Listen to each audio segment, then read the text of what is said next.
After President Biden gave his son Hunter an expansive pardon, legal experts have questioned how a president's pardon power could be used moving forward. That includes questions about the possible use of preemptive pardons. To discuss, I'm joined now by Kim Wehle. She's a professor at the University of Baltimore School of Law and author of the book Pardon Power: How the Pardon System Works and Why. Kim Wehle, welcome back to the NewsHour. Hello, great to be here. So before we move into some of the questions that folks have now, I want to start with that pardon by President Biden of his son. It's drawn mixed reviews, even from members of his own party, as you've seen. But you have defended his decision to issue that pardon. Tell us why. Well, it doesn't fall in the category of a self-dealing pardon. Hunter Biden's not someone that there's a concern that he'll go on to commit violent crimes or even additional crimes. He paid back his tax liability with interest. The gun charge was for a very low level offense that even the likes of Lindsey Graham have said publicly probably would not have been prosecuted if he had not been the president's son. And of course, for both of those, he had relapsed into his addiction after the death of his brother, Beau. So it appears to be that the president is anticipating vengeance or retaliatory investigations or prosecutions of his son under the next Trump administration, which, of course, Donald Trump has been very public about his plans to use the Justice Department for that reason. And the Supreme Court last summer in its immunity decision held that crimes committed using the Justice Department would be immune from any oversight. So it seems like Joe Biden's responding to the moment that is this incoming administration that we've never seen in American history. So it's almost a reaction to that and less sort of a pardon for his own self-interest. Well, let me ask you about this moment we're in then, because related to some of these points you're raising, you're right.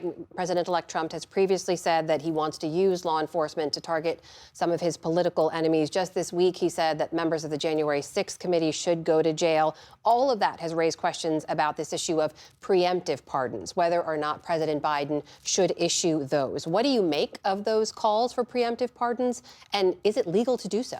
We've been coining a new term, preemptive pardons, in the last few days. You could call them immunity pardons or protective pardons or safe harbor pardons. Again, it seems to be the idea is in response to a troubling projection for the use of the Department of Justice in a retaliatory manner. The pardon power is extremely broad. There are no express limits in the Constitution. And in that immunity case, the court made clear or underscored that the pardon power is core. So I think it would be very difficult to challenge legally a preemptive or prospective pardon for these folks. There are, of course, complicating factors in that regard. They might not want a pardon, and the Supreme Court's made clear without an acceptance of a pardon is not effective. And then there'll be questions around how to frame the pardon. Is it a more generic one like Jimmy Carter did for draft dodgers? They weren't actually identified by name, or would it be folks identified by name? And the bigger question really is, does that make them safer or less safe from retaliatory actions from the Trump administration if that is indeed going to happen? But it would protect people that don't have the financial resources to fight a vindictive prosecution in court. That can be very expensive, even if you're innocent. And the law governing selective or vindictive prosecutions is very president friendly. Very hard to prove that, because the theory is the president is the top law enforcement officer, the chief executive, and there's a tremendous amount of deference given to the choice of whom to prosecute. Kim, there's also the issue of precedent that it sets. And on that note, even members of his own party have said that President Biden should not issue these kinds of preemptive or immunity pardons, as you say. Even just newly sworn in Senator Adam Schiff had this to say. He said, "I don't want to see a precedent where you have presidents, as they leave office, issuing blanket pardons to members of their party or members of the administration. I think it would be another diminution in our democracy." He says it's completely unnecessary. Do you agree with that? I'm not so sure I agree with him that it's completely unnecessary, maybe for him personally, but of course there are many on the, quote, enemies list. Kash Patel, the anticipated appointee for FBI director, has a list.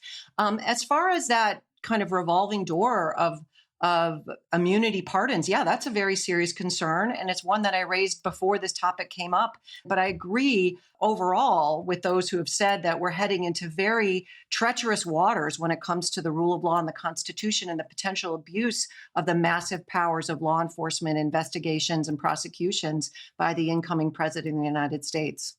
Kim, President Biden has about 40 days left in office. When you look at the pardon power, what could or should he be doing with that power over these last remaining days?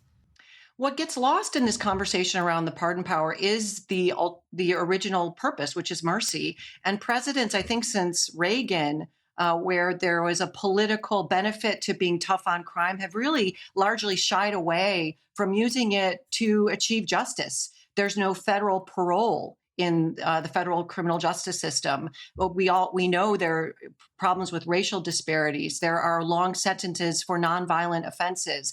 We know there are probably people on death row that are innocent.